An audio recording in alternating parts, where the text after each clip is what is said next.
Okay, I don't want to be like Michael Jordan or Jim Brown. I'm going to be David fucking Goggins. And that looks like this. It just came, everything flooded.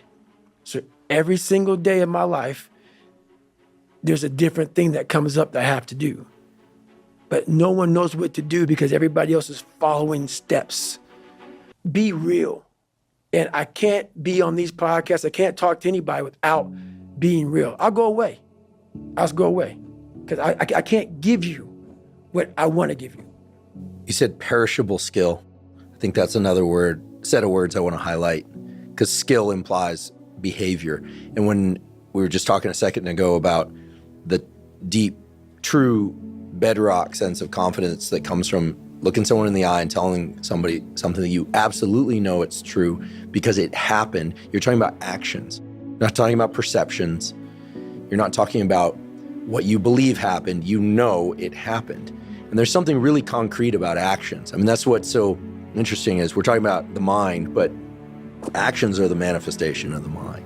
And the stuff that just stays in here, people die with that. It doesn't go anywhere. I long ago, somebody said, I forget what the context was. It was a neuroscientist. He said, most emotions, like, they're just emotions. They're just in there. Like, you don't have to do anything with them. Mm-hmm. And I think certain emotions you want to do something with. Right. But I think people forget this. They feel miserable, like they're going to dissolve into a puddle of their own tears. No one ever died from an emotion. Right. But they feel like they overwhelm us as if it's a tidal wave. It's going to pull us under and drown us. It's so interesting to me because I think what people, listen, you have a gravitational pull. People can feel the energy. I think, yes, you're either completely, badly, or partially understood. There's only one guy on the planet that truly understands you. I think there's one woman, Jennifer, who probably understands you as much as anyone's going to. And then the rest of us are kind of grasping, trying to figure it out. Right. But you're saying go inward. Mm-hmm. So first go inward, mm-hmm. and then it's actions.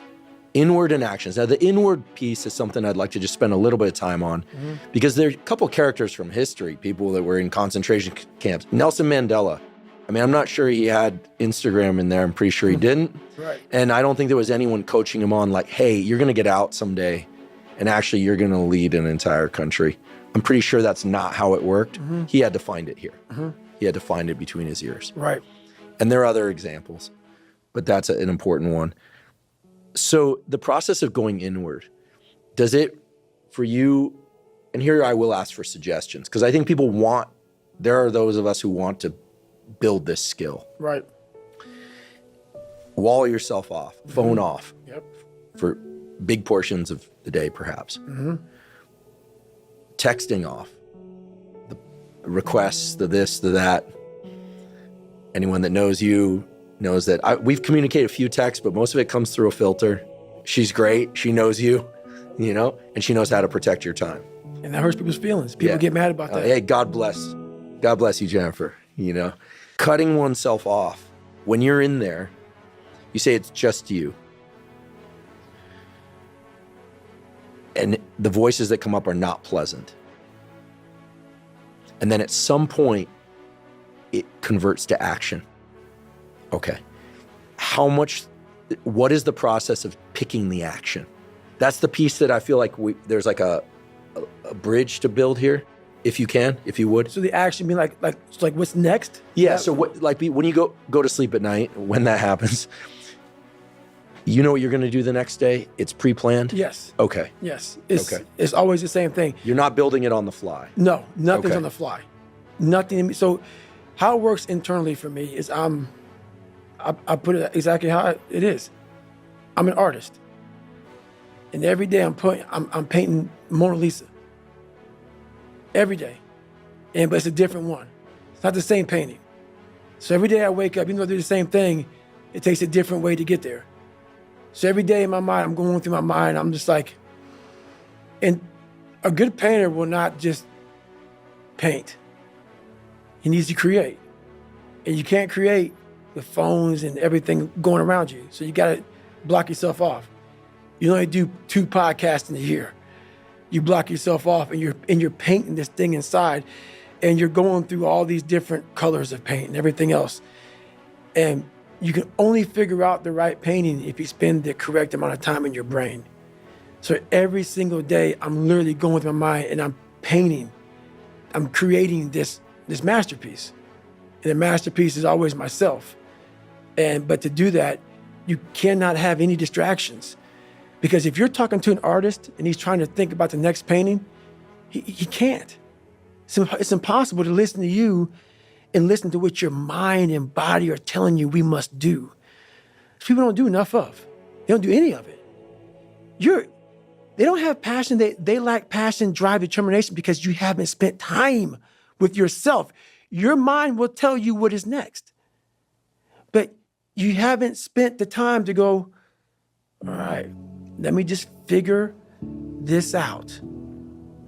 You're looking for, let me Google this and let me Google that and you're not going to find it there because there's billions of people in this world and they're all supposed to be individuals. But we have a pack mentality. That's why you're so fucking lost. Why am I so unique? I'm being exactly what the fuck I was supposed to be. I ain't follow shit. And when I did follow shit, I was like everybody else. The second I said, okay, man, hang on, dude. You don't like this, you don't like this, you don't like this. Who are you, David Goggins? Who are you supposed to be? Miraculously, all these things just, I couldn't even, the list of shit I had to do just wham. It's like, fuck, okay. Wow. Once you sit down with yourself and say, okay, I don't want to be like Michael Jordan or Jim Brown. They both were on my birthday, so I looked at their birthdays like, oh, maybe I can be one of these. I can't. I'm going to be David fucking Goggins. And that looks like this. It just came, everything flooded. So every single day of my life, there's a different thing that comes up that I have to do. But no one knows what to do because everybody else is following steps. Like the Republican and Democratic parties. I'm not political. Neither am I. At all, for this reason. Republicans are going to vote Republican. Democrats are going to vote Democrat. You're not even a human fucking being, bro. No way all you fuckers agree with all the same fucking shit. And I know I don't. So once you figure out yourself and who you are, all the answers come.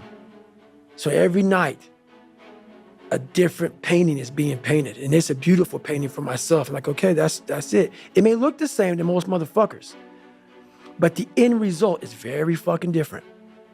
That's why my launch, if you look at what I've done in 49 years, it's more than most people ever do in their life because they were a race car driver. And that's what they did. They drove a fucking car. It's great. I was all kind of shit because that's exactly what the painting was saying to do. It's what the mind was saying to do. When I'm saying just drive a car, so then that race car driver didn't know what the fuck to do. He retires from being a race car driver and they're lost. People go, how are you still, I don't get it. Dude, you're never gonna fill your list, but you just never found your list because it never was presented in front of you because your head was cluttered with shit. Because you never just stopped for lots of minutes, lots of years, and just said, all right, it's me and you. Let it go. And it just, bam, it's right there. It's right there. I'm not a psychologist, as I mentioned before, but I'm going to venture a hypothesis here. Mm-hmm. I think that you've mastered the process of internal dialogue. But when I say dialogue, I think most people think, oh, the inner voice, the chatter. But that's just one half of a dialogue. A dialogue is a two-way street. So I completely agree, because I know from experience that when we go inward, oftentimes we hear things, if we're really honest with ourselves, it's like, oh, no, I don't want to think about that or that. No. And then we start looking outward, or we start trying to shift our attention or distract. And there are a million reasons that are handed to us, excuses, and